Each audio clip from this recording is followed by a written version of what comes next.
Hi guys, welcome back to my channel terrace gardening birds. तो आज मैं आपको अपने टेरेस गार्डन का व्यू दिखाता हूँ। तो टेरेस गार्डन में मैंने 3-4 चीज़ें लगाई हुई हैं। तो चलिए मैं आपको दिखा देता हूँ। देखिए, आप जो ये पिक्चर में देख रहे हैं, वीडियो में देख रहे हैं, तो कितना अच्छा धनिया की जो प्लांट्स हैं छोटे छोटे वो हो रखे हैं। तो ये धनिया के प्लांट्स हैं छोटे छोटे।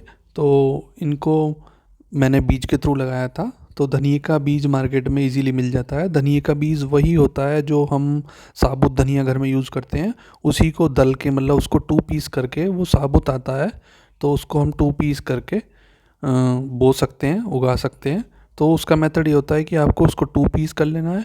2 पीस करने के बाद आप उसको रात को फुला दें पानी में और नेक्स्ट डे उसको लगा दें। तो धनिया विंटर्स में होता है और यह छाया में होता है। तो ये मैंने बोया था अक्टूबर में और इसको 3 साढ़े 3 महीने हो गए हैं। तो मैं इसकी लीव्स को काट लेता हूँ और फिर से ये रीग्रो हो जाता है। तो इस तरीके से आप अपनी टेरेस पे या अपने किचन गार्डन में धनिया को उगा सकते हैं। तो देख सकते हैं आप कितना सुंदर हो रखा है। और जो धनिया है वो अक्टूबर से लेके आपका अप्रैल मई तक आराम से चल जाता है। पर जब तेज़ गर्मी होती है मई जून की, तो उसमें वो सूखने लगता है। तो आप देख सकते हैं कितना अच्छा धनिया हो रखा है ये। तो मैं आपको दिखाता हूँ। दूसरी चीज़ मैंने वो रखी है पालक। पालक की जो हार्वेस्टिंग होती है वो अक्टूबर से लेके मार्च अप्रैल तक होती है। मार्च अप्रैल तक आप आराम से धनिया ले सकते हैं। तो पालक को उगाने के लिए भी पालक का सीड्स लगाए जाते हैं। तो सेम मेथड है, आप अपने लोकल मार्केट में या फिर आप अमेज़ॉन फ्लिपकार्ट से पालक के बीज को मंगा सकते हैं और अपने टेरेस गार्डन में या किचन गार्डन में लगा सकते हैं। तो बीज को एक रात फुलाना होता है, उसी तरीके से बीज को लगा देना होता है जैसे हम धनिया को उगाते हैं। तो पालक की जो हार्वेस्टिंग है वो अक्टूबर से मार्च अप्रैल तक चलती है। तो जब गर्मियाँ बढ़ जाती हैं तो पालक की लीव्स सूखने लगती हैं। तो अगर आप उसको छाया में रखेंगे तो छाया में आप आराम से अप्रैल तक पालक ले सकते हैं। तो ये मैं वीडियो मार्च के मिड में शूट कर रहा हूँ। तो आप देख सकते हैं मेरे पालक में और धनिया बहुत सुंदर हो रखा है। तो इस तरीके से आप भी अपने टेरेस गार्डन में पालक को उगा सकते हैं। तो ये पालक होपफुली अप्रैल के मिड तक चल जाएगा, क्योंकि फिर अप्रैल के बाद तो गर्मियाँ बहुत होने लगेंगी एनसीआर रीजन में, तो फिर ये सूखने लगेगा। तो इस तरीके से मैंने इससे अब तक 10 से 12 हार्वेस्ट ले लिए हैं। मतलब मैंने इसको 10 से 12 बार कटाई कर लिया और फिर से ये रीग्रो हो जाता है, फिर से लीव्स इसमें आने लगती हैं। तो कितना सुंदर हो रखा है। और मैंने इसको अर्ली विंटर्स में ही बो दिया था बीज को। तो जब मार्केट में पालक काफ़ी कॉस्टली था, 40-50 रुपए किलो, तब भी मैंने उस टाइम पे भी इसमें हार्वेस्ट ली थी। तो आप अगर अर्ली सोइंग करेंगे तो आप अर्ली हार्वेस्ट करेंगे, तो अर्ली हार्वेस्ट करेंगे तो मार्केट में जो प्राइस होता है वो उस टाइम पे हाई होता है। तो उस टाइम पे आप अच्छी से अपनी जो कॉस्ट है सीड की उसको रिकवर कर सकते हैं और अपनी मेहनत को भी रिकवर कर सकते हैं। और इसमें मैंने कोई भी फर्टिलाइज़र यूज़ नहीं करा है, सिर्फ इसमें देसी जो गोबर की खाद होती है वो पड़ी हुई है। ये जो सीड की कॉस्ट थी, ये 60 रुपये का सीड था, 60 रुपीज़ का। और मैंने इसमें से 6 से 7 हार्वेस्ट जनवरी तक ले ली थी। और उसके बाद भी मैंने मतलब अब तक टोटल इसमें मैंने 16 हार्वेस्ट जो मैंने काउंट करी हैं वो मैंने ले ली हैं।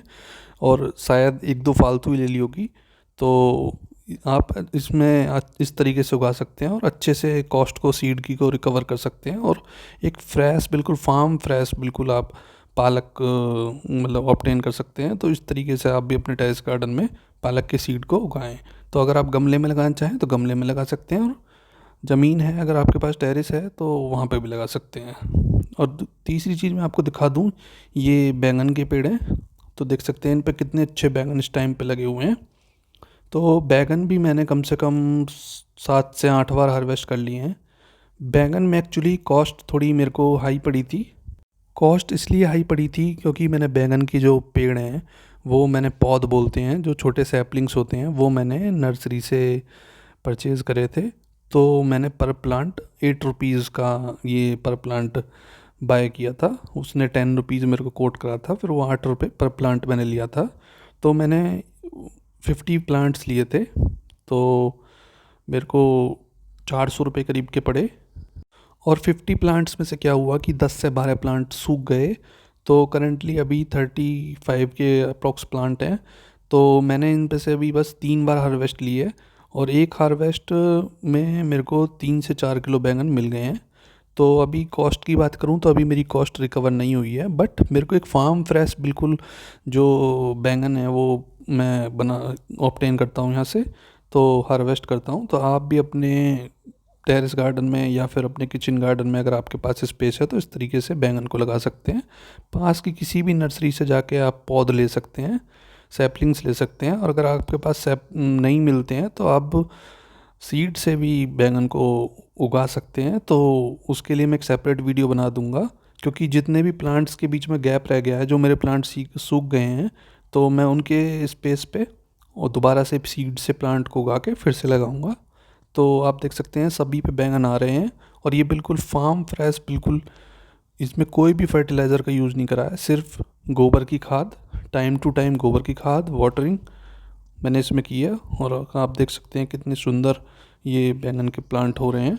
तो सबसे अच्छी बात क्या होती है किचन गार्डन की, कि आपको एकदम फ्रेश वेजिटेबल्स मिलती हैं। आप इनको तोड़िए सुबह ही और आप सुबह ही बना लीजिए, तो ये एक सबसे अच्छी चीज़ होती है। दूसरी चीज़ होती है कि इनमें किसी भी जो केमिकल का यूज़ है वो नहीं किया करा गया है, तो ये बिल्कुल एकदम फ्रेश, एकदम फार्म फ्रेश एकदम वेजिटेबल्स यहाँ से मिलती हैं। तो अभी बैंगन में पूरी कॉस्ट मेरे को रिकवर नहीं हुई है, तो पर बैंगन की जो प्लांट है वो 1 से 2 साल आराम से चलता है। तो ये जो चौथी चीज़ है ये है आलू, पटेटोज़। ये पटेटोज़ छोटे जो स्मॉल पटेटोज़ होते हैं उनके थ्रू लगाए जाते हैं। तो आप देख सकते हैं ये पटेटोज़ अभी साइज़ गेन नहीं करे हैं, अभी छोटे छोटे बहुत स्मॉल छोटे छोटे पटेटोज़ हैं। तो एक ये देख सकते हैं आप, पटेटोज़ को हम रो में बोलते हैं, इनको वो बोलते हैं विलेज की लैंग्वेज में गूल बोलते हैं। मतलब एक मिट्टी की उठी हुई लेयर, लाइनिंग्स, उसमें पटेटोज़ को लगा जाता है। तो उससे क्या होता है कि इनको जो ग्रो करने का स्पेस है वो मिल जाता है। तो हम इस तरीके से लाइन वाइज पटेटोज़ को लगाते हैं। मैं आपको दिखा देता हूँ, देखिए कितना साइज़ हुआ है, देखिए ये इतना साइज़ हुआ है। तो अभी इनका साइज़ अभी बढ़ना है, और तो अभी हम पटेटो को हार्वेस्ट नहीं करेंगे। तो पटेटो वन टाइम ही हार्वेस्ट होते हैं, ऐसा नहीं है कि आप पालक की तरह या धनिए की तरह या बैंगन की तरह आप पटेटो को तोड़ते रहें। पटेटो एक साथ ही हार्वेस्ट होंगे। तो होपफुली ये मार्च के लास्ट तक अपना साइज़ गेन कर जाएंगे, तो हम उस टाइम पे पटेटोज़ को यहाँ से हार्वेस्ट करेंगे। तो ये 120 रुपये का सीड्स मैंने जो छोटे छोटे पटेटोज़ होते हैं वो लगाए थे। तो होपफुली जो कॉस्ट है वो रिकवर होगी, प्लस अच्छे खासे पटेटोज़ हमको बिल्कुल फार्म फ्रेश यहाँ से मिल सकते हैं। तो आप भी इस तरीके से पटेटोज़ को ग्रो कर सकते हैं। बट अगर आपके पास टेरेस है तो मैं आपको एडवाइस करूँगा कि आप पटेटोज़ ना लगाएं, क्योंकि पटेटोज़ जो होते हैं वो लैंड में ही अच्छे होते हैं। तो इस तरीके से आप बाकी सारी वेजिटेबल्स को टेरेस गार्डन में लगा सकते हैं। Thank you for watching this video.